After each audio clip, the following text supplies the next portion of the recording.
Hey guys, it is currently 3:41 in the morning on March 6th, and we're going to go ahead and dive into the crime stuff that I have worked on in the first 5 days of March here.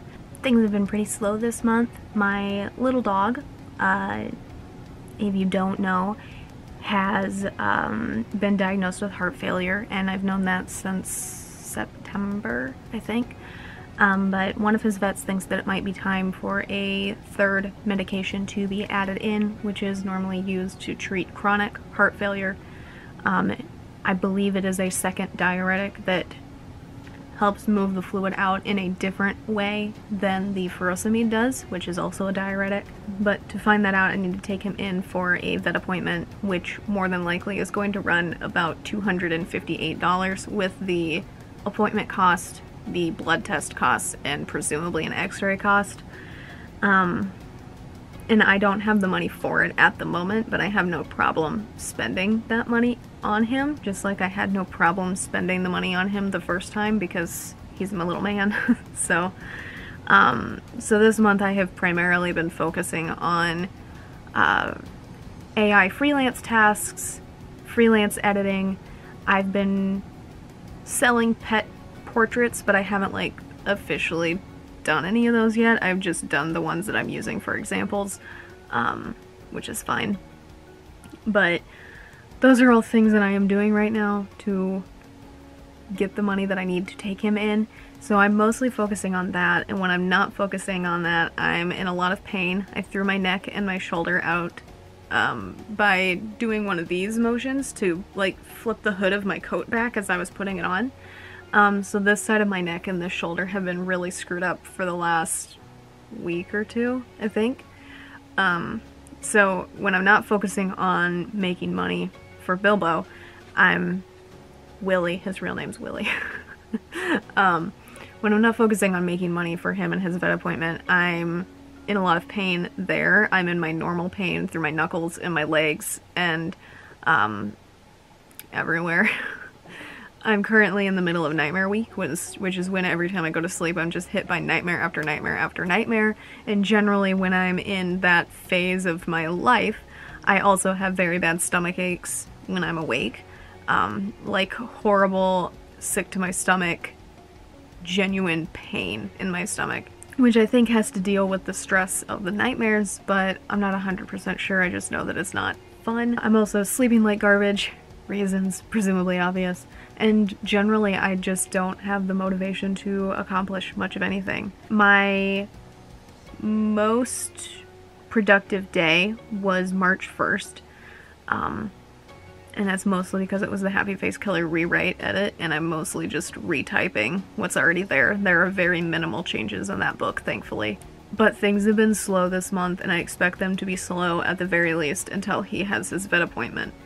But we'll see how things go, and we'll go from there, and I'm going to continue doing my best to accomplish at least something every day, even when it's very minimal. But with all of that said, let's get into some crime stuff. I have only worked on 2 crime books so far this month, one of those being on the 1st, one of them being on the 2nd. As stated previously, the first one that I worked on was the Happy Face Killer rewrite edit, and I wrote 1,652 words there on March 1st. The Happy Face Killer rewrite edit is the rewrite. Actually, it's not even an edit, it's just the rewrite.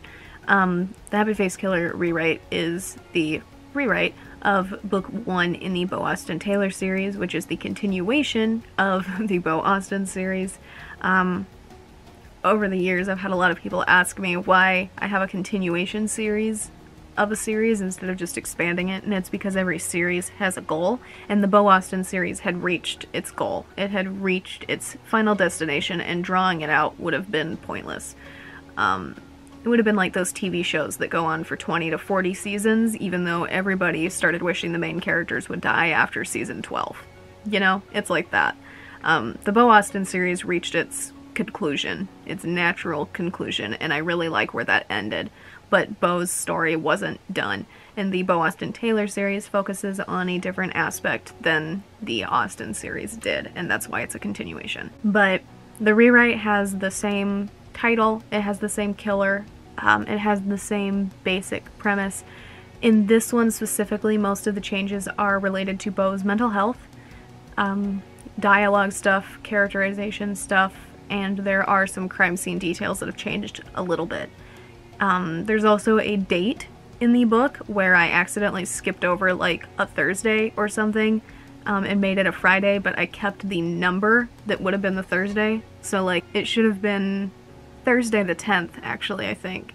But I skipped Thursday and I made it Friday the 10th, and it messes up the flow of everything, and that's where I am right now in the rewrite, is fixing that part. I've finally hit that, and fixing that is a bit of a stumble, and that's why after I wrote the 1.6 thousand words, I gave up and moved on. But progress is coming along there. It's just generally slow.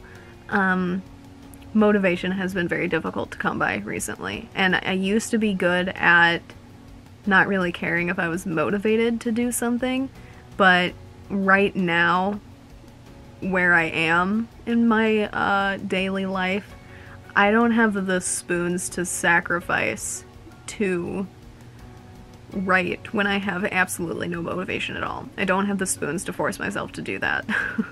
So it's kind of a day-to-day of what do I want to put the energy I have toward, and it's not going to be writing right now because of little man, who is sitting over here. So when I gesture over there, it's because he's over there. The second crime book that I worked on this month was on March 2nd, and you're a little crooked, so I'll do that. On March 2nd was Symbolically Carved, and I wrote 682 words there.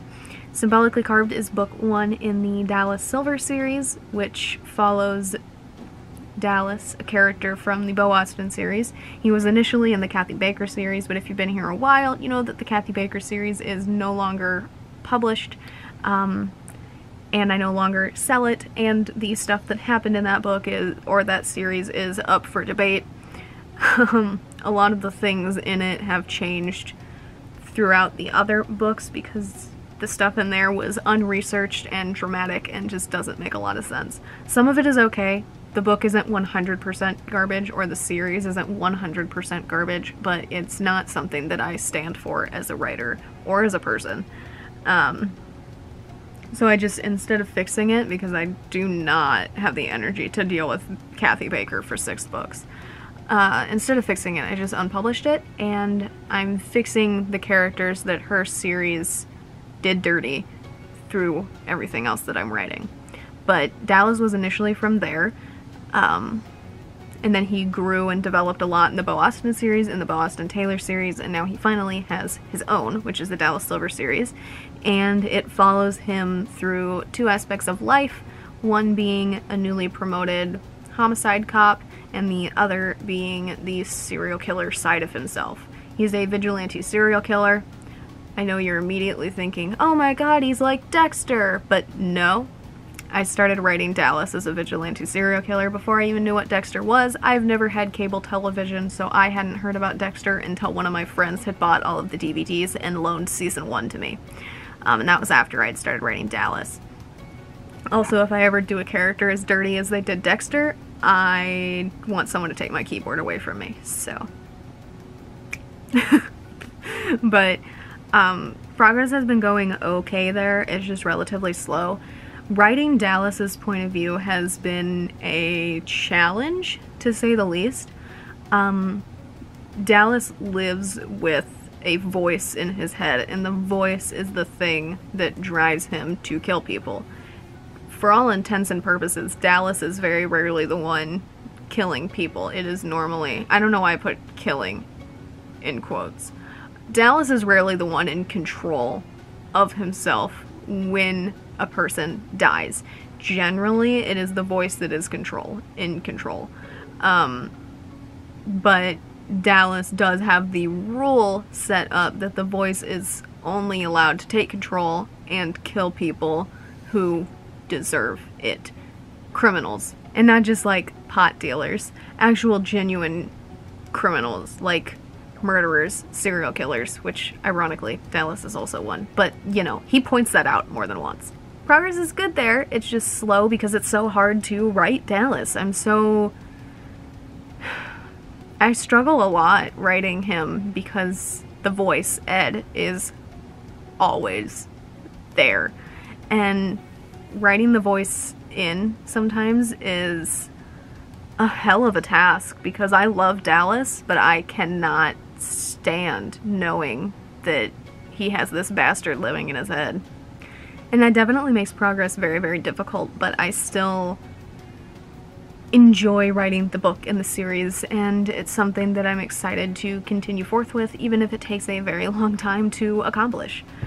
But that is all that I have for crime stuff so far this month, and that's probably all that I have for this video, so I can keep it under 15 minutes, as long as I did the math correctly on how much I have filmed so far. So with that being said, that is all that I have for the first work in progress video of March. And this one will hopefully go out before March is over. But that is all that I have for this one. If you enjoyed this video, a like is always appreciated. And if you'd like to stay updated on my writing, my editing, the animal videos I upload roughly every Wednesday, the gaming videos I upload roughly every Friday, or anything that I do on the channel in between, feel free to subscribe. Links to my authors pages as well as links to my social media are in the description down below. Thank you guys so much for watching, and I'll see you in the next one. Bye for now.